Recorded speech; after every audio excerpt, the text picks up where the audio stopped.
Welcome to the Elevate Collection podcast, where influence meets legacy. I'm Jordan Hawkins. And I'm Alexandria Reed. We're here to bring you real conversations with professional athletes building business empires, entertainment moguls expanding their influence, and experts revealing their legacy-building secrets. From wealth building to lifestyle design, we've got the playbook for excellence. Join us weekly as we explore stories, strategies, mindsets, and actions for sustainable success.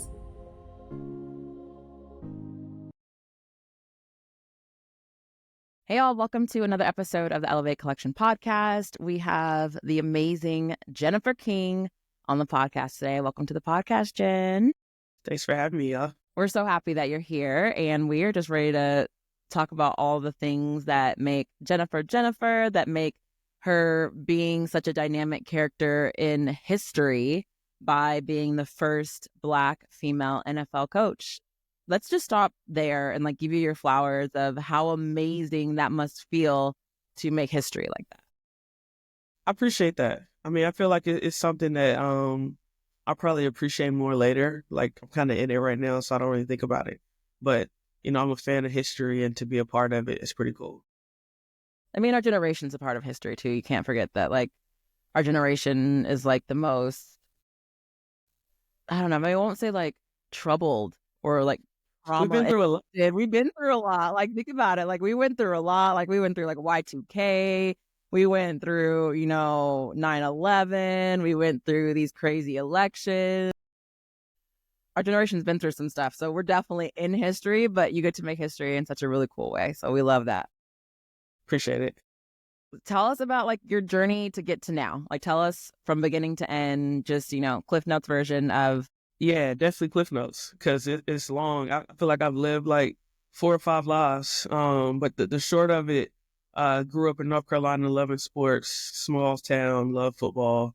It's a football town. So immediately started liking football. My sister plays sports. I wanted to be kind of like her. So I just followed behind her playing sports too. Ended up going to college to play basketball. When I was done with that, ended up playing football. And that spanned 13 years of my life. But during that time, I became an assistant basketball coach at Greensboro College in North Carolina, and then was also a police officer during that time as well. So did a lot of stuff, lived a lot of lives. But ultimately, I got a head coaching job at Johnson Wells in Charlotte. And when I moved there, our facility was literally right next to the Carolina Panthers facility. I ended up meeting Coach Rivera, who's the head coach there in Florida, and just kind of shot my shot with him, let him know who I was, where I was, that I played football. And he invited me over, and I'd gone over there for 2 days, and he saw something in me. So 2 days turned into 4 or 5 months with the Panthers. And ultimately, I ended up leaving basketball to go coach at Arizona. And that's kind of how the journey just started unfolding. So since that time, I've been back in Carolina again. I was at Dartmouth for a season. I was in Washington with the Commanders for 4 years, and I just finished up year 1 in Chicago. What a journey. We always say, everyone we know is a serial entrepreneur or has lived a lot of life. And we truly believe the lives and the jobs that, got us here kind of make us who we are and are such an important piece of what allows us to create this lifelong legacy that we're going to talk about today. For sure. Everybody's journey is so different, but we all kind of on the same path trying to go get it. So I think it's cool. So with your upbringing, and then you got the King Group, and y'all will learn about the King Group a little bit later too, but what is the why? Of course, yes, you enjoy things, enjoy football, you enjoy sports, all these things, but what is your why? Why do you do what you do? Why do you get up and do it again every day? You got to love it.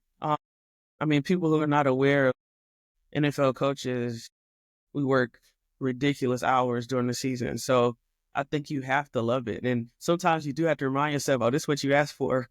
You wanted to be here. So you can't think about complaining when you're here an hour 15 or 16 of the day. So I think that's kind of the why. I love sports. I love developing the relationships that I have with the guys and just seeing them excel, on Sundays is so awesome. What are maybe some of the challenges that you face day to day that you feel like some of your colleagues and peers maybe, don't necessarily face that are the same? I'm the first to say I feel like I've been so fortunate on this football journey, starting with Carolina, all the way through. I've worked with some amazing guys, players and coaches, and just people in the building. So, I mean, I feel like I never really had issues and never really had problems. Like the guys, it's nothing to them. Like it's not like, oh, there she is. Let's stop talking. It's nothing like that. So, yeah. So, I mean, I think they make it a non-issue. So then obviously it's not an issue for me as well. And then the NFL does a great job as far as locker room spaces and stuff that people probably wouldn't think about to make sure everyone's accommodated. So obviously they're not created equally. Some are better than others, but I think they're trying, and that's all you can ask for. That is definitely something that has never crossed my mind. Like I never once thought about the locker room. So that is incredible to hear. Yeah, I think all stadiums have to have a women's locker room. And I mean, our locker room is full in Chicago. We got all types of people. So it's kind of wild going from, not having a locker room or then, maybe being the only person or two people in the locker room to now it's full. Really? Mm-hmm. We love to hear that. Women in sports. Yeah, I'm over here visualizing, like walking off the field, like after a win and being like, hey, how you doing? That's what I envision. And so I can't imagine that other people don't envision that. Even like as a woman, I envision it being this just like, well, it's just me and you in here. But yeah, and then it's like I almost had to catch myself when we won the NFC East in Washington. Like, it was like a normal game kinda. We broke it down, everybody's happy. And then I was about to go to my locker room, and I was like, no, I gotta hang out in here. This is where everybody is, So I had to hang out with the players and coaches and celebrate a little bit, which was cool. Usually it's pretty close, depending on where you are. But I had to get in there and celebrate with them as well if I went to my like two-person locker room. Hey, so when it comes to like you, obviously we talk about influence often, and like we'll talk about it on a more of a grand scale here in a moment. But just your immediate influence to the team, like to your players, what do you hope to instill in them as you lead them?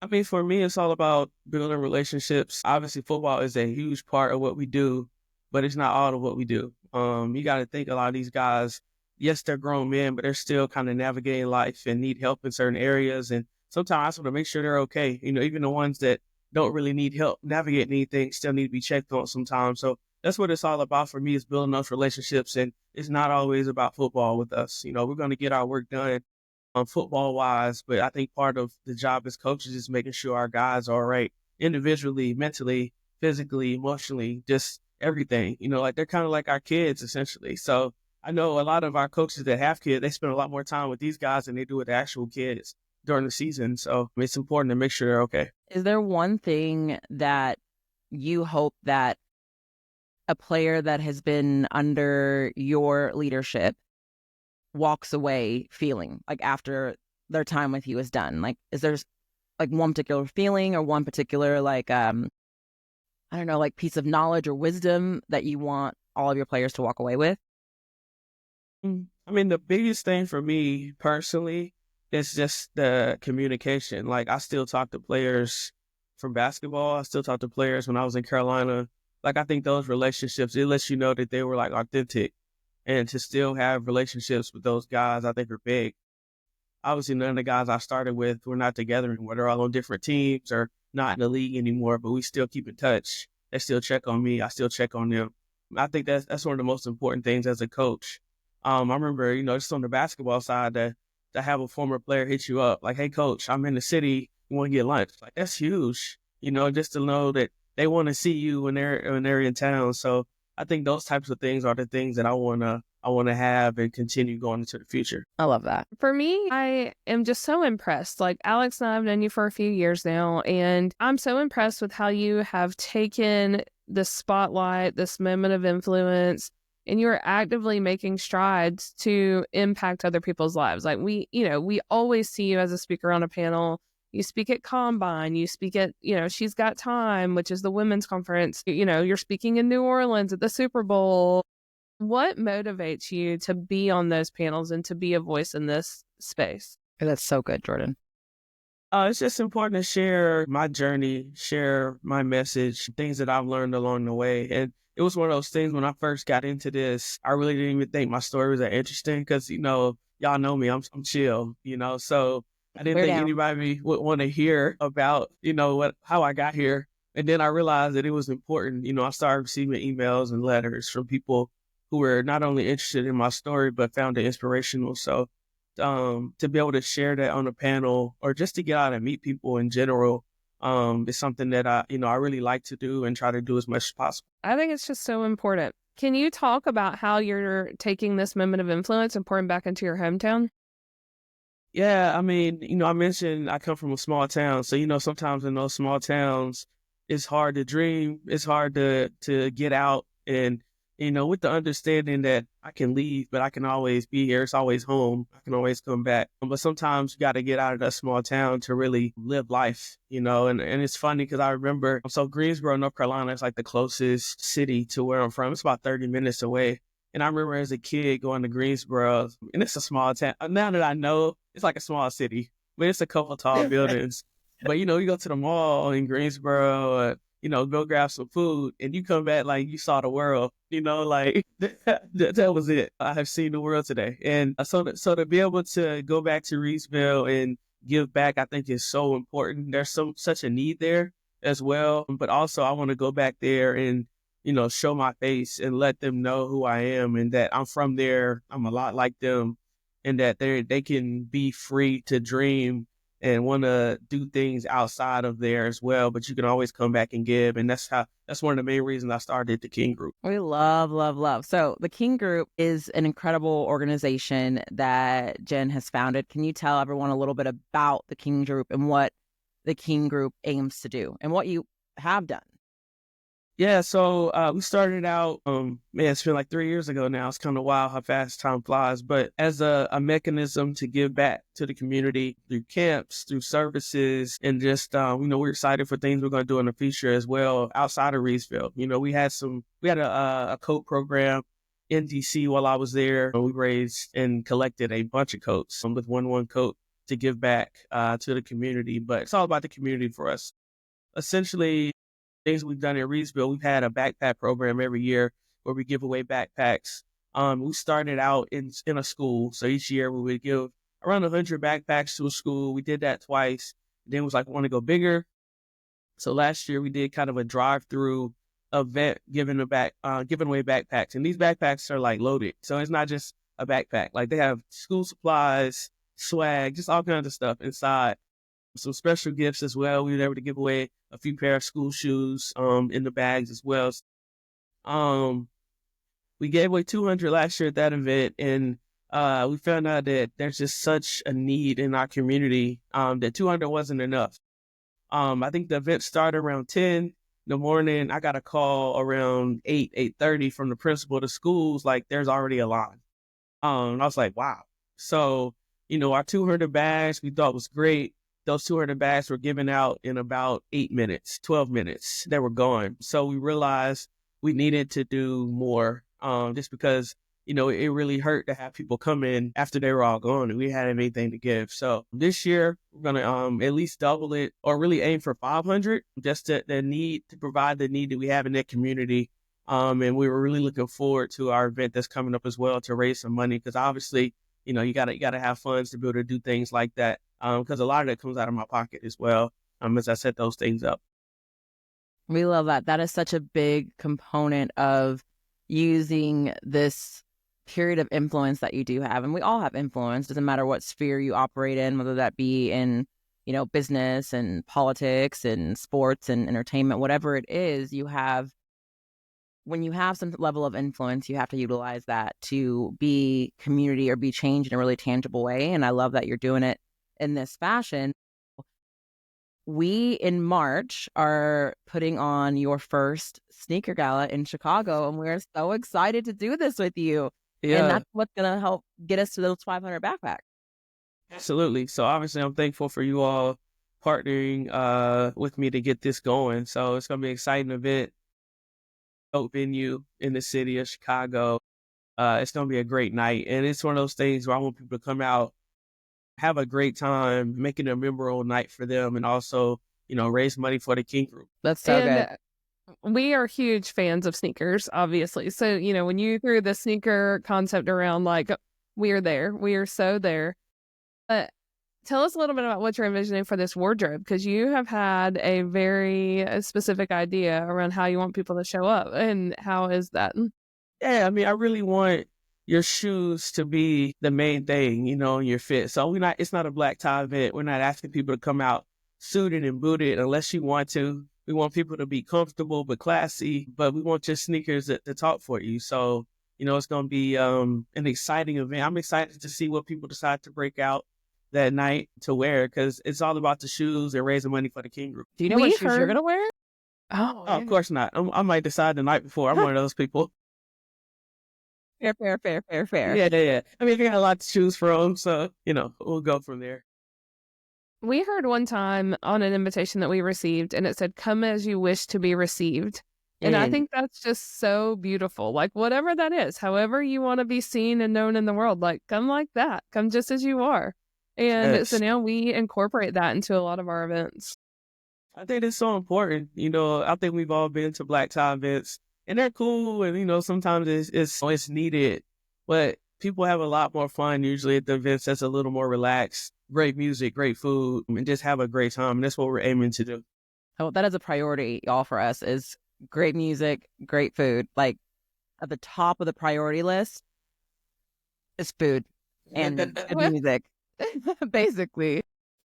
How do you see yourself as this pillar of hope or greatness and inspiration for other Black women in sports?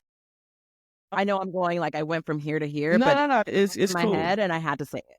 Yeah, I mean, I think I've met so many cool women, Black women in sports, through this job, and speaking with them, I feel like we all have a responsibility to help the next group that's coming, or to help someone who wants to have a career change, because it's never too late. I've had a million in my life. So it's important to be available to them. And obviously, I can't answer all the emails I get. I can't respond to everything, but I try to do what I can to share words of encouragement, to share a part of my journey to help somebody, just to be there, because it's not a lot of times you can communicate, reach out and touch someone who's doing something that you want to do. So I always try to be able to be there for them. Y'all, to know Jen is to love Jen. Like, do you hear that heart right here? Like, how could you not just want to throw money at the King Group so that she can continue her lives? Like, how could you not?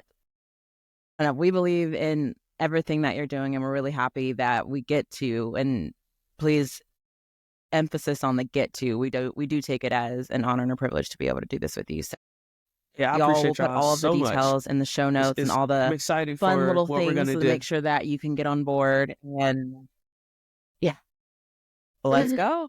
Did I miss anything that we want to talk about today, y'all? Because I just get excited and I get comfortable, and I'm just chilling now.